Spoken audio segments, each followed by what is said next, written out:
Talking now about climate change. It's been referred to as the greatest challenge facing our planet, even bigger than the pandemic. And 5 weeks from today, how we confront it is set to undergo a dramatic shift.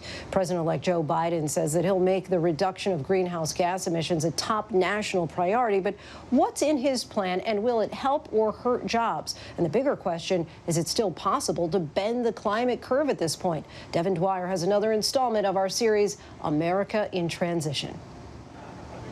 After 4 years of Donald Trump's hands-off approach to climate, Aji Piper says the harms to his family are only getting worse.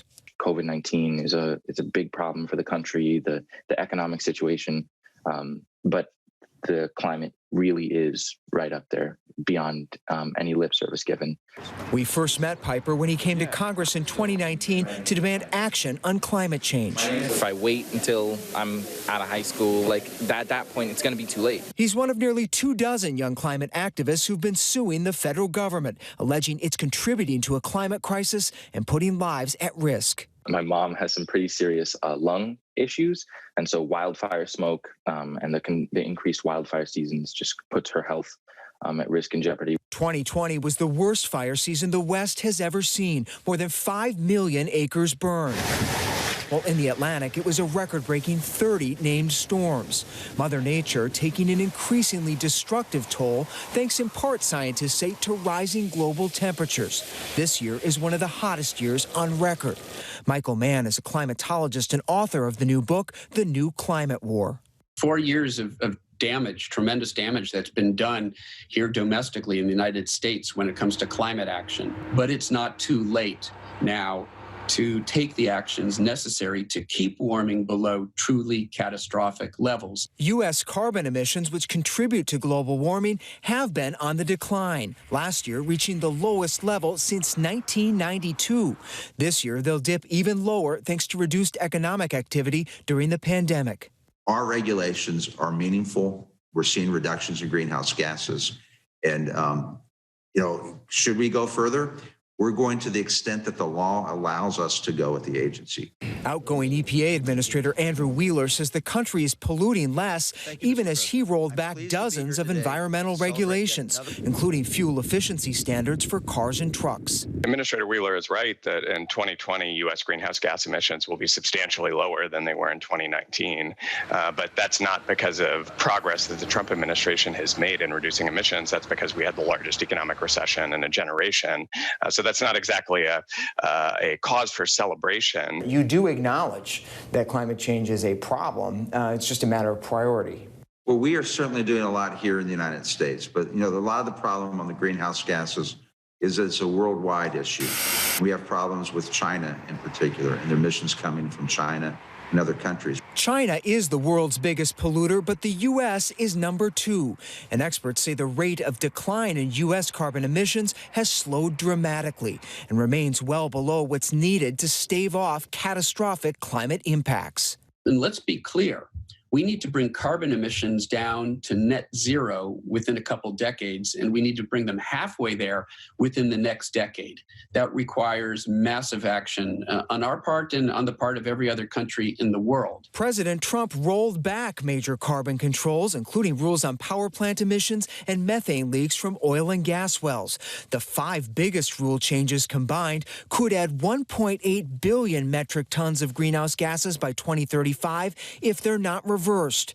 That's more than the combined emissions of Germany, Britain, and Canada in 1 year. Those rollbacks combined have already and will continue to, if left in place, significantly increase the amount of greenhouse gases in the atmosphere, further increasing global temperatures and further raising global sea levels. I've always known it as an issue and it's a problem.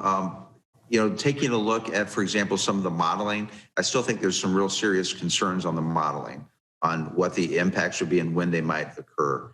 President-elect Joe Biden insists the science is clear. The damage from climate change is already here. Unless we take urgent action, it will soon be more catastrophic. vowing to rejoin the Paris Climate Accord on day one and naming a team of top climate advocates, including former Secretary of State John Kerry as special climate envoy, former EPA Administrator Gina McCarthy as domestic climate czar, and North Carolina environmental regulator Michael Reagan to lead the EPA. Together, this team will ensure that environmental justice and human impacts are top of mind as we tackle these tough issues. Biden plans to push major new investment in renewable energy, ask Congress to set targets to reach net zero emissions by 2050, and restore tighter fuel efficiency standards for new cars and trucks. The good news is, since the election, I'm hearing from lots of the professionals at EPA, and they're eager to get going. They're eager to right the wrongs and think they can do it probably much faster than I would have originally thought. Carol Browner led the EPA for all 8 years of the Clinton administration. One of the sort of untold but good stories of the last 4 years has been the action in states. I think we have more than 24 states now that have established some sort of clean energy standard. And so, what you're seeing is elected officials being responsive to their citizens. California has led the way, requiring all vehicles sold in the state to get more than 51 miles per gallon by 2026. It defies President Trump, who set a national standard of just 40 miles per gallon. In every way, we think it's going to be terrific. We have a lot of support from the car industry. The big U.S. automakers are preparing for a big change. They know that we're moving toward this lower carbon future. It will certainly mean greater availability of electric cars. And I think he's seen as somebody who's very pragmatic about these future goals around the environment and climate change and the need to protect American jobs and grow the economy here. Can you cut emissions without killing jobs? Absolutely, and it's been proven so many times over. We have been successful in making investments in technologies to reduce dangerous pollution. It is not a job killer. It is a job maker. Biden says his plan would create 10 million new jobs in clean energy. The pandemic has hit the industry hard. 500,000 jobs eliminated this year so far. Trump's EPA chief says he believes Biden's plan will kill jobs in oil, gas, and coal.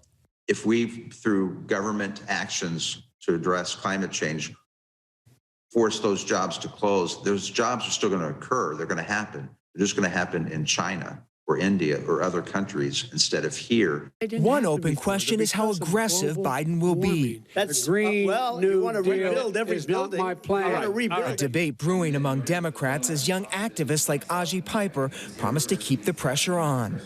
We haven't seen any real strong action beyond, the incremental steps that we have taken. And while those incremental steps are good, they're still just not enough. It feels like going for the long haul, like doing the small things that eventually will affect the large change that we need.